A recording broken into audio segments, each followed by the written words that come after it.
Tudo bem, meus irmãos? Eu sinceramente espero que os irmãos estejam fazendo um avanço substancial para a sua compreensão a respeito das alianças divinas, da manifestação, ou melhor, da revelação de Deus por meio das suas alianças, tendo em vista que nós já temos cruzado aí uma boa porção de temas que unem as alianças, de questões que estruturam as alianças, e inclusive muitos textos das Sagradas Escrituras que nos demonstram essa unidade, tanto genealógica, quanto estrutural, quanto temática das alianças divinas. E como nós bem vimos na aula passada, existe uma unidade temática das alianças divinas, e essa unidade temática, eu serei o vosso Deus e vós sereis o meu povo, pode ser percebida como incorporadora tanto nas alianças do Antigo Testamento quanto na nova aliança do Novo Testamento. Se nós vimos na última aula, em primeiro lugar, como se manifesta isso, em segundo lugar, o tema eu serei o vosso Deus e vós sereis o meu povo é desenvolvido também particularmente em associação com a real habitação de Deus no meio do seu povo. Deus habitará o seu povo. A realidade do fato de Deus morar com o seu povo revela uma importância muito crescente ao longo de toda a Escritura Sagrada. E esse tema é maravilhosamente belo, maravilhosamente belo. Essa imagem se move da imagem do tabernáculo para o templo e para a imagem da cidade de Deus. Envolve o Cristo encarnado, a igreja de Cristo, a glorificação final do povo de Deus. Em cada caso, a habitação de Deus com seu povo se relaciona diretamente com o cerne do conceito da aliança: eu serei o vosso Deus e vós sereis o meu povo. Ao habitar no meio deles, Deus sela a realidade do fato de que Ele é, na verdade, o seu Deus e eles são, de fato, o seu povo. A essência do relacionamento pactual encontra o seu cumprimento inicial na forma do tabernáculo. Deus ordena a Israel que construa o tabernáculo para que ele habite entre eles, lá em Êxodo 25, no verso 8. O tabernáculo deveria ser lugar do encontro de Deus com o seu povo, nós lemos isso em Êxodo 29, do 42 ao 44. E o efeito da consagração da tenda do encontro era de que Deus habitaria entre os filhos de Israel e seria o seu Deus. Lemos isso em Êxodo 29, 45. A ênfase do livro de Deuteronômio, por exemplo, ao lugar que o Senhor escolheria para que nele habitasse o seu nome, antecipa a centralização da habitação de Deus em Sião no meio do seu povo. O princípio da permanência de Deus com seu povo está no cerne da teocracia de Israel.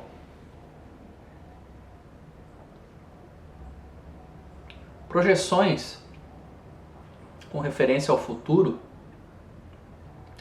também relacionam a habitação de Deus no meio do seu povo como um cumprimento da aliança. O profeta Ezequiel, por exemplo, estende-se sobre a imagem do tabernáculo de Deus e lemos as seguintes palavras: e farei com eles uma aliança de paz, e será uma aliança perpétua, e os estabelecerei e os multiplicarei, e porei o meu santuário no meio deles para sempre. E o meu tabernáculo estará com eles, e eu serei o seu Deus, e eles serão o meu povo. E os gentios saberão que eu sou o Senhor, que santifico a Israel, quando estiver o meu santuário no meio deles para sempre. Ezequiel 37, dos versos 26 a 28. A fórmula resumida da aliança está diretamente relacionada com essas expectativas futuras da habitação de Deus no meio do seu povo, no santuário. Eu serei o seu Deus, eles serão o meu povo, encontra a sua realização na forma do templo. Em termos da experiência consumada, então, da aliança, sob a perspectiva da nova aliança, o tema Emanuel, como essência da aliança, também desempenha um papel central. Deus tabernacula em carne humana mediante a presença do Filho encarnado, que nós lemos lá em João 1,14, por exemplo, e o Verbo de Deus se fez carne, habitou entre nós cheio de graça e verdade, e vimos a sua glória, a glória como do unigênito vindo do Pai. Quando o apóstolo João fala a respeito de o Verbo de Deus, Jesus Cristo, se fazer carne, ele enfatiza o fato de que ele habitou entre nós. Ou seja, o verbo habitar, utilizado pelo apóstolo João em grego, pode ser traduzido por tabernacular. Ou seja, Deus montou uma tenda entre os homens, e essa tenda era uma tenda de carne. Ou seja, Deus habitou conosco na pessoa de Jesus Cristo. Por isso Jesus Cristo é chamado Emanuel lá em Mateus e também em Isaías. Porque ele vem tabernacular, ele vem ser conosco. Ele vem incorporando essa unidade temática das alianças. Eu serei o vosso Deus e vós sereis o meu povo. O povo de Deus é o templo do Senhor, sendo edificados para a habitação de Deus no Espírito. É isso que Efésios 2,22 vai nos dizer. A grande multidão dos redimidos, que ninguém pode contar, serve ao Senhor dia e noite no templo, tendo o tabernáculo de Deus estendido sobre eles, sobre essa multidão. Apocalipse 7,15. O eco final dessa fórmula pactual nas Sagradas Escrituras é encontrado em Apocalipse 21,3, onde lemos: E ouvi uma grande voz do céu que dizia: Eis aqui o tabernáculo de Deus com os homens, pois com eles habitará, e eles serão o seu povo, e o mesmo Deus estará com eles, e será o seu Deus. Vejam que verdade maravilhosa, que bendita verdade essa que nós encontramos no texto sagrado. O Senhor Deus habitando com o seu povo eternamente. De maneira muito interessante, então, o contexto dessa passagem acaba se relacionando intimamente com a ordenança da criação das coisas. Lá em Apocalipse 21:11, um novo céu e uma nova terra preparam o caminho para a habitação final de Deus com o seu povo. É isso que nós encontramos ali.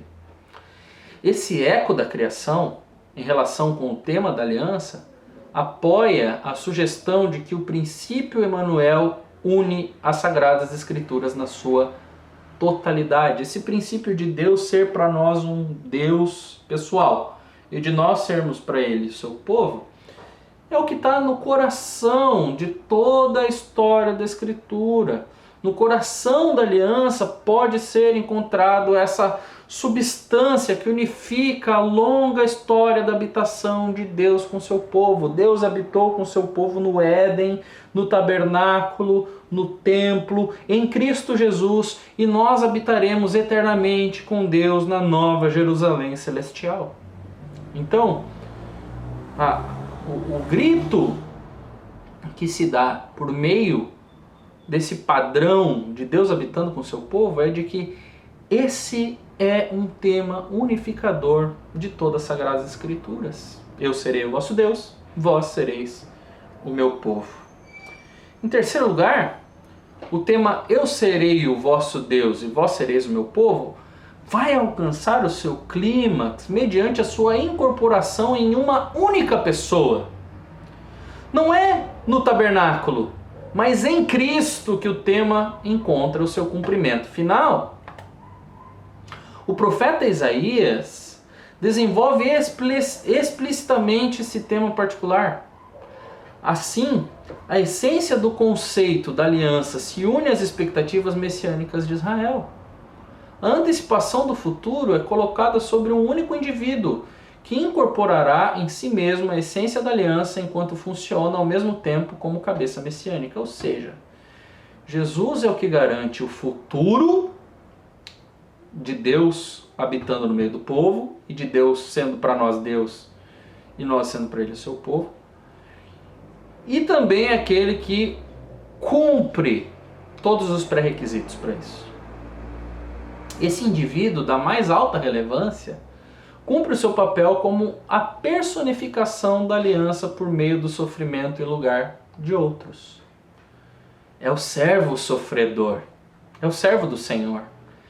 real em seu caráter, mas destinado a sofrer. Ele foi fiel, ele foi impecável, mas ele estava destinado a sofrer.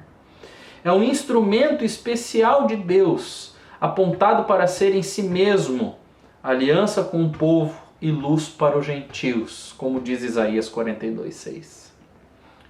Todos os propósitos de Deus encontram cumprimento climático nessa pessoa única. Ele é o cabeça do reino de Deus, a personificação da aliança de Deus. Na sua pessoa, na pessoa de Cristo, meus amados irmãos, eu serei o vosso Deus e vós sereis o meu povo, adquire uma realidade encarnada na pessoa de Cristo. Todas as expectativas do princípio Emanuel encontram cumprimento, o seu clímax na pessoa de Jesus Cristo. Porque os vários fios da esperança da redenção convergem nessa pessoa única, ela se torna o foco unificador de toda a Escritura. Tanto o reino como a aliança se unem sob o Emanuel, sobre Jesus. Não é o sangue da aliança que ele administra, como fizera Moisés. Pelo contrário, ele solenemente declara: isto é o meu sangue, o sangue da aliança. Mateus 26:28. Como mediador real da aliança, ele não administra meramente as leis do reino. Ele administra a si mesmo ao povo. Ele se entrega. Ele verte o seu sangue. Ele vai até as últimas consequências. As alianças de Deus são uma unidade. O sumário recorrente da essência da aliança testifica a favor desse fato. Na pessoa de Jesus Cristo, as alianças de Deus encontram uma unidade encarnada. Porque Jesus, o Filho de Deus e mediador do pacto, não pode ser dividido. As alianças também não podem ser divididas. Porque Jesus mesmo garante a unidade das alianças. Porque Ele mesmo é o cerne de cada uma das várias administrações da aliança. Ou seja, o que une finalmente todas as alianças é que o que está em jogo é Jesus Cristo como cumprimento delas. Então, meus amados irmãos, Deus sendo o nosso Deus e nós sendo o seu povo, é o tema que unifica as alianças divinas, porque ele diz respeito a Jesus Cristo, o nosso Senhor. Que bendita verdade! Que maravilhosa verdade é essa que nós temos diante dos nossos olhos. Que essas verdades penetrem profundamente o nosso coração e que Deus os abençoe. Espero encontrá-los na próxima aula. Deus abençoe.